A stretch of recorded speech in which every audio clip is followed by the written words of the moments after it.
Hello दोस्तों, कैसे हैं आप सभी लोग। तो ईवीएस की क्लास को कंटिन्यू करते हुए कल किसी कारण की वजह से आपकी क्लासेस नहीं हो पाई थी, तो आज क्लास शुरू करते हैं। फ़िलहाल किसी भी क्वेरी के लिए, नोट्स के लिए आप लोग व्हाट्सअप करते हैं। एक बच्ची व्हाट्सअप कर सकते हैं। एक बच्ची ने कमेंट सेक्शन में कमेंट की थी कि सर नोट्स चाहिए, तो बेटा वो एक बार आप लोग व्हाट्सअप पे मुझसे क्या कर लें, बात कर लें, ठीक है। फ़िलहाल क्लास को हम शुरू करते हैं। और जिन बच्चों ने अभी तक थ्योरी क्लासेस नहीं देखी हैं, आप लोग थ्योरी क्लासेस देख जाइए, और जिससे कि क्या होगा, सारे क्वेश्चन आपके बनने लगेंगे, ठीक है। कहता है कि नीचे दी गई सूची पर विचार कीजिए, ठीक है। जितने भी प्रीवियस ईयर के क्वेश्चन हैं सारे मेरे नोट्स में आपको मिलेंगे, अच्छे तरीके से कवर कराया, आप लोग एक बार जाकर देख सकते हैं प्लेलिस्ट में से। कहता है कछुआ, घड़ियाल, कौवा, बत्तख, मछली, इस सूची में निम्न में से कौन सा दूसरों से क्या है, ऑड है, यानी कि भिन्न है, ठीक है। मछली, देखो मछली कहाँ रहती है, मछली रहती है आपकी पानी में। कौवा कहाँ रहता है, ये कौवा जो रहता है हवा में उड़ता है। हम हवा लिख सकते हैं केवल, या आसमान लिख सकते हैं, ठीक। घड़ियाल भी पानी में,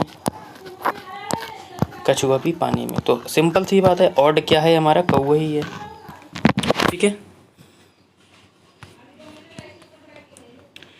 क्वेश्चन नंबर 10 इंपॉर्टेंट है बेटा, और जब ये क्वेश्चन आया था काफ़ी बच्चों ने गलत किया था, क्योंकि काफ़ी कन्फ्यूज़न भरा क्वेश्चन है। कहता है कि निम्नलिखित में से त्योहारों के उस समूह को चुनिए जिन्हें पूर्णिमा को दिन मनाया जाता है, ठीक है। तो देख लेते हैं कौन कौन से। देखो पूर्णिमा को कौन सा त्यौहार मनाया जाता है, वैसे तो पूर्णिमा को काफ़ी त्यौहार मनाए जाते हैं, तीज वगैरह भी आ जाता है, आपका तीज मनाया जाता है,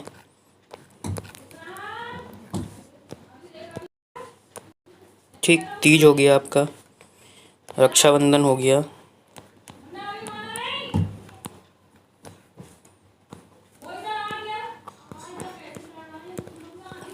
होली हो गई,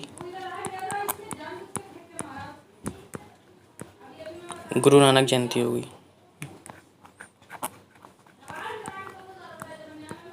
ठीक है। गुरु नानक जन्म दिवस हो गया। देख लो इसमें से वैसे तो काफ़ी होते हैं, इस लिहाज से आपका आंसर हो जाएगा होली, रक्षाबंधन, गुरु नानक जयंती, ठीक है, ये हो जाएगा। क्वेश्चन नंबर कहता है कि नीचे दिए गए शहरों में से किस एक में रेत के पहाड़, जिन्हें रेत के टीले कहा जाता है, पाए जाते हैं। काबुल में पाए जाते हैं, अबू धाबी में, बर्लिन में, या थिम्पू में। तो कहाँ पाए जाते हैं बेटा, अबू धाबी में पाए जाते हैं, ठीक है। इस टाइप का क्वेश्चन भी आपको हर बार एक क्वेश्चन दिशा से या इस टाइप के क्वेश्चन देखने को टाइम से मिलेगा। कहता है कोई व्यक्ति 29 नवंबर को, ठीक है, 29 नवंबर को एक एक्सप्रेस ट्रेन सूरत गुजरात से नागरकोइल जाने के लिए बैठा, ठीक, ठीक है। गुजरात से नागरकोइल जाने के लिए बैठा। ये ट्रेन सूरत से 19:45 पर 19:45 पर चली। नवंबर का महीना 30 का होता है, ठीक। और पहली तारीख, इतना समझ लीजिए। 1 दिसंबर को वो 11:45 पर पहुँच गई, यानी कि 1 दिसंबर को वो 11:45 पर पहुँच गई, नागरकोइल पहुँची। यदि सूरत से नागरकोइल के बीच ट्रेन मार्ग की दूरी दे रखी है तो यात्रा ट्रेन की औसत चाल बराबर दूरी बटे समय होता है। दूरी हमें दे रखी है, समय नहीं है, समय हम यहाँ से निकालेंगे। अब एक बात बताइए, जैसे ही 24 बचेंगे 30 तारीख हो जाएगी, तो यहाँ से लेकर यहाँ तक का समय एक बार निकाल लीजिए आप, ठीक है। 19:45 में 15 जोड़ेंगे तो 20 हो जाएंगे, 20 में 4 जोड़ेंगे, 4 घंटे, तो कितने हो जाएंगे, 24 हो जाएंगे, यानी कि 4 घंटे 15 मिनट हमारा इधर का टाइम हो गया, ठीक। 30 तारीख की जैसे ही 12 बजेंगे 30 तारीख हो जाएगी। अगले 24 घंटे में क्या होगा, अगले 24 घंटे में जैसे ही 12 बजेंगे क्या हो जाएगी, 1 तारीख हो जाएगी, ठीक। और उस 1 तारीख के सुबह बाद में 11:45 पे वो ट्रेन पहुंच गई, यानी कि पूरे मिनट इधर रखे हो गए आपके 11:45। इन सबको हम जोड़ लेंगे, इन सबको जोड़ लेंगे। ये क्लियर हुआ। क्या किया, 29 तारीख को चलिए 19:45 पर, ठीक। जैसे ही 12 बजे होंगे 30 तारीख हो गई होगी, तो यहाँ से लेकर यहाँ तक के कितने मिनट हो गए, 4 घंटे 15 मिनट हो गए। अब अगले 24 घंटे के बाद 1 तारीख हो जाएगी, तो 24 घंटे आपके इधर हो गए आपके, ठीक, अगले 24 घंटे में यहाँ से लेकर जैसे ही है 24 घंटे, अब उसके 11:45 यानी कि जब रात के 12 बज गए होंगे उसके बाद 11:45 यानी कि सुबह में पहुँची हुई, यानी कि इन सबको आप क्या कर लेंगे, ऐड कर लेंगे एक बार। ठीक है, ठीक है, क्लियर हो गया? नहीं हुआ कोई बात नहीं, एक बार फिर से क्लियर करते हैं इसे। मैंने बोला कि 29 नवंबर को, कितनी, 29 नवंबर को चली, ऐसा समझो। कितने बजे चली एक बार देख लो, 19:45 पर चली। इतना समझ गए? नवंबर का महीना 30 का होता है।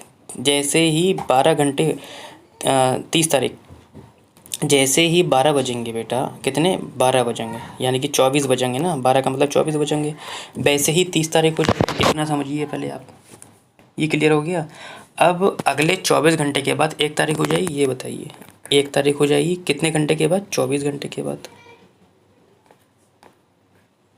जैसे ही 12 बजेंगे क्या हो जाएगी, 24 घंटे हो जाएंगे। जैसे ही 12 बजेंगे 24 घंटे के बाद कितनी, 24 घंटे के बाद कितनी हो जाएंगे,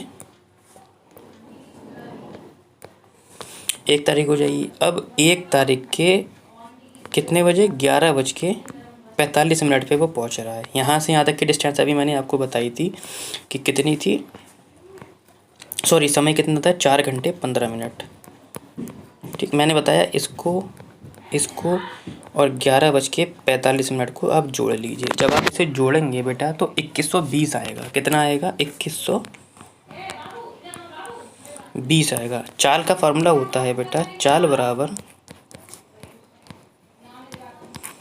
दूरी बटे समय। दूरी अभी हमने निकाली 2120 और समय हमें दूरी हमें दे रखी है,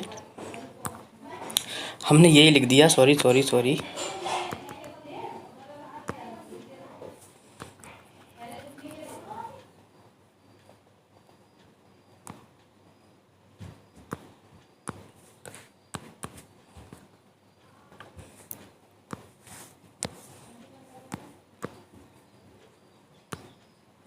देखिए इन सब के घंटों को हम जोड़ लेंगे तो 40 मिनट आएगा। कितना आएगा, 40 मिनट आएगा। ठीक, वो सॉरी 40 घंटे आएंगे। कितने घंटे आएंगे, 40 घंटे आएंगे इन सबको जोड़ने के बाद। दूरी हमें दे रखी है 2120 किलोमीटर, समय हमें दे रखा है 40 मिनट, 40 घंटे। 0 से 0 कट गया, ये किलोमीटर में दे रखा है, ये हमारा घंटे में आवर में आया है। ठीक है, 4 पंजे 20, 1 बचा, 2 को दे दिया, 12 हो गए, 4 तियाँ 12, यानी कि 53 किलोमीटर पर आवर ये स्पीड इसकी निकल के आई। यानी कि ऑप्शन नंबर हमारा क्या हो जाएगा, सी हो जाएगा। ठीक, क्लियर हो गया? 2 बार समझा चुका हूँ, क्लियर हो जाना चाहिए। क्वेश्चन नंबर 13 कहता है कि भारत की आज़ादी से पहले महात्मा गांधी ने किस दांडी के समुद्र तट तक प्रसिद्ध यात्रा की थी? वे भारत के नीचे दिए गए किस राज्य में स्थित है? तो सभी को पता है आपकी किस राज्य में स्थित है, गुजरात राज्य में स्थित है। ठीक, कहता है कि निम्नलिखित में से किस राज्य में the Jim Corbett national park स्थित है? राजस्थान में, उत्तराखंड में, पश्चिम बंगाल या मध्य प्रदेश में? तो कहाँ पर है बेटा, उत्तराखंड में। उत्तराखंड को फूलों की घाटी वाला शहर भी कहा जाता है। उत्तराखंड को फूलों की घाटी वाला शहर कहा जाता है। क्यों कहा जाता है, नंदा देवी, क्योंकि यहाँ पे फूलों की घाटी पाई जाती है। ठीक है, कहाँ पर है, नंदा देवी चोटी पर है। कहाँ पर है, नंदा देवी चोटी पर है। ठीक, क्लियर? अच्छा, क्वेश्चन नंबर 15 पे आ जाओ। कहता है कि किसी डॉक्टर का घर एक्स पर स्थित है तथा उसका अस्पताल वाई पर स्थित है। एक क्वेश्चन इस टाइप का मिलता है, कहता है डॉक्टर के घर से अस्पताल जाने के लिए कोई सीधी सड़क नहीं है, अतः डॉक्टर पहले कहाँ जाता है, ए पर जाता है। तो इसको हम करते हैं, देखो ये हम एक्स पर हैं, ठीक, ये हैं हम एक्स पर। ठीक है, डॉक्टर पहले ए पर जाते हैं, जो एक्स के ठीक किधर है, पूरब में। एक्स के ठीक पूरब में आ गया, ये आ गया, कितना है, 600, ये आ गया आपका ए। ठीक, यहाँ तक पहुँच गए हम। फिर वे बी पर जाते हैं, ठीक है, जो ए के ठीक दक्षिण में है। अब ए का दक्षिण कहाँ पर होगा, नीचे होगा ना। और कितना जाते हैं बेटा, 450 दूरी पर, 450 मीटर पर। फिर वे सी पर जाते हैं जो ठीक बी के कहाँ पर है बेटा, ठीक बी के पश्चिम में स्थित है। देखिए अगर हम इधर जाएंगे तो किधर जाएंगे, पूरब में जाएंगे, लेकिन हमें किधर जाना है, पश्चिम में जाना है। किधर जाना है, पश्चिम में जाना है। ठीक, तो हम किधर जाएंगे, तो हमें जाना है पश्चिम में 120 किलोमीटर। तो हम जाएंगे पश्चिम में कितना, 120 किलोमीटर, वो सॉरी मीटर दूरी पर जाते हैं। अतः फिर वे वाई पर जाते हैं, जो वाई पर अपने अस्पताल पहुंचते हैं, जो सी के ठीक उत्तर में है। सी हमारा ये है, सी का उत्तर ऊपर ये है, ये हो गया हमारा वाई, ये हो गया वाई। या वाई को हम दूसरे कलर से एक बार डिनोट करेंगे। ठीक, ये हो गया हमारा वाई। ठीक, अब हमसे पूछा है कि अस्पताल के सापेक्ष डॉक्टर के घर की सही दिशा क्या होगी। मैंने बताया था जिसके सापेक्ष बोलेगा तो आप क्या करेंगे, उसी पे ही क्या कर लेंगे, दिशा का निर्धारण कर लेंगे। जैसे कि वाई है तो यहीं पर ही दिशा का निर्धारण कर लेंगे। तो वाई किस दिशा में है देख लेंगे आप लोग। तो ये है हमारा पश्चिम और उत्तर दिशा में है। कौन सी दिशा में है, पश्चिम और उत्तर, या उत्तर पश्चिम बोल सकते हैं। तो ऑप्शन नंबर हमारा बी हो जाएगा। ठीक है, इस क्वेश्चन में किसी को परेशानी हो तो आप लोग कमेंट सेक्शन में बता दें, मैं इसे दोबारा अच्छे तरीके से बता दूंगा। तो फिलहाल आज के लिए हम इतना ही रखते हैं।